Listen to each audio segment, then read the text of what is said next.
Scalp के बारे में बताएंगे।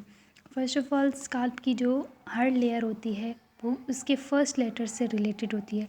फॉर सपोज अगर हम बात करें हैं SCALP, राइट। तो ये एक्चुअली आउटर से इनर वाली लेयर्स होती हैं। सबसे इनर लेयर अगर हम बात करेंगे तो पेरियोस्टियम होगी, और सबसे आउटर लेयर जिसको आप देख सकते हैं, जिसको आप टच कर सकते हो, वो है स्किन। अब फर्स्ट ऑफ ऑल एस से है, एस से आपकी स्किन आती है। इस स्किन में आपके पास क्या चीज़ होती है, आपके स्वेट ग्लैंड्स होते हैं, आपके सबीशियस ग्लैंड होते हैं। अब वो सबीशियस ग्लैंड क्या होता है कि फॉर सपोज जब आप कंघी करते हो या कुछ करते हो, अगर आप हार्डली कंघी करते हो तो वो सबीशियस ग्लैंड जो होते हैं वो डैमेज हो जाते हैं। एंड समटाइम्स आपने देखा होगा कि आपके हेयर्स में या फिर स्किन पे आपके वाइट सॉफ्ट हार्ड भी एक्चुअली हार्ड स्ट्रक्चर फ्लूइडी होता है, हार्ड स्ट्रक्चर होता है, वो आता है। तो वो क्या होता है, वो सबीशियस ग्लैंड को आपने कॉम्ब से डैमेज कर दिया होता है। फिर उसके बाद आपके स्काल्प की दूसरी लेयर आती है जिसको हम कनेक्टिव टिश्यू कहते हैं। कनेक्टिव टिश्यू की लेयर जो होती है वो बहुत ज़्यादा इम्पॉर्टेंट है, और अगर इसमें कोई कट लग जाता है तो फिर इस कट की वजह से प्रोफ्यूज़ ब्लीडिंग होती है, ठीक है। तो ये लेयर इसमें ब्लड वेसल्स होती हैं, इसकी वजह से ये बहुत ज़्यादा इम्पॉर्टेंट होती है। नंबर 3 आपकी लेयर है एपोन्यूरोटिक लेयर होती है। ये एपोन्यूरोटिक लेयर जो होती है इसके अंदर मसल होती है।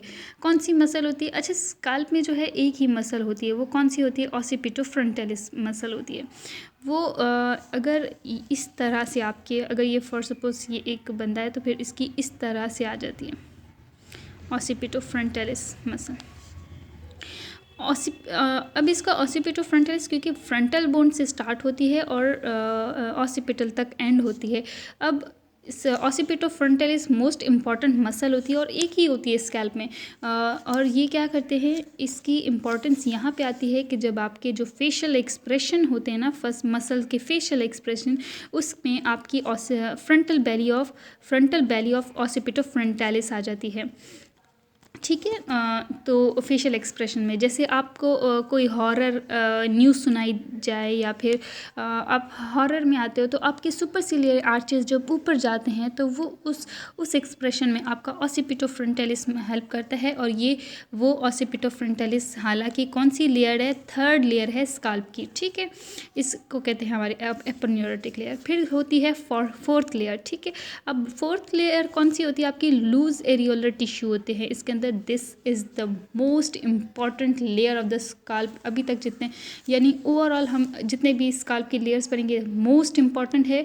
लेकिन क्यों इम्पॉर्टेंट है? ऐसा क्या है इसके अंदर कि हम कहते हैं कि इसको मोस्ट इम्पॉर्टेंट है? इस कुछ भी हो जाए, इस लेयर को डैमेज हो जाए, दैट्स ओके। इस लेयर को डैमेज हो जाए, दैट्स हो जाएगा, मतलब कंपनसेट हो जाएगा, ठीक हो जाएगा बंदा, दैट्स ओके। लेकिन यहाँ पे जो है बहुत ज़्यादा डेंजरस लेयर है। क्यों? क्योंकि यहाँ पे इमिसरी वेन होती हैं। इमिसरी वेन्स क्या होती हैं? वॉल्वलेस वेन्स होती हैं, जिसका वॉल्व नहीं होता, ठीक है।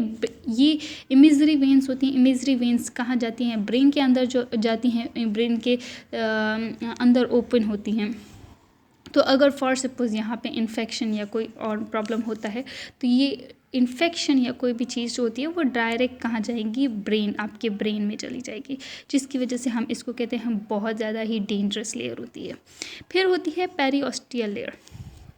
ये नॉर्मली भी अगर हम किसी बोन में देखा जाए तो लेयर का क्या नाम हो, फॉर सपोज किसी बोन का हम देखें तो उस बोन की आउटर कवरिंग ही होती है हमारी पेरियोस्टियम। तो इसी तरह से जिस तरह से स्कैल्प है, फॉर सपोज स्कल है, सॉरी, अगर स्कल है आपके पास, स्कल है ना, तो अगर आप स्कल को देखोगे तो स्कल की एक लेयर होती है, स्कल की आउटर मोस्ट लेयर कहेंगे, लेकिन स्काल्प की आउटर मोस्ट लेयर क्या है? स्किन। लेकिन स्कल की जो आउटर मोस्ट लेयर यानी जो अटैच होती है स्कल के साथ, वो कौन सी लेयर होगी? यही हमारी पेरियोस्टियल लेयर होगी, क्योंकि स्कल एक ओवरऑल बोन्स का कॉम्बिनेशन है। तो स्कल के बाहर भी पेरियोस्टियल लेयर होगी, ठीक है। तो ये आपका हो गया स्कैल्प। अब ओवरऑल आप ये भी बोल सकते हो कि स्काल्प की जो कनेक्टिव टिश्यू लेयर है वो स्किन को कनेक्ट करती है किसके साथ, एपोन्यूरोटिक लेयर के साथ। अगर ये इसको कनेक्ट नहीं कर रही होती तो आपकी जो एक्सप्रेशंस है ना वो नहीं आते, क्योंकि आप एक्सप्रेस करते हो, एक्सप्रेशंस देते हो किस मसल की वजह से, ऑसिपिटोफ्रंटालिस मसल की। अगर ये स्किन के साथ कनेक्टेड है और ये आपकी मसल ये मूव करती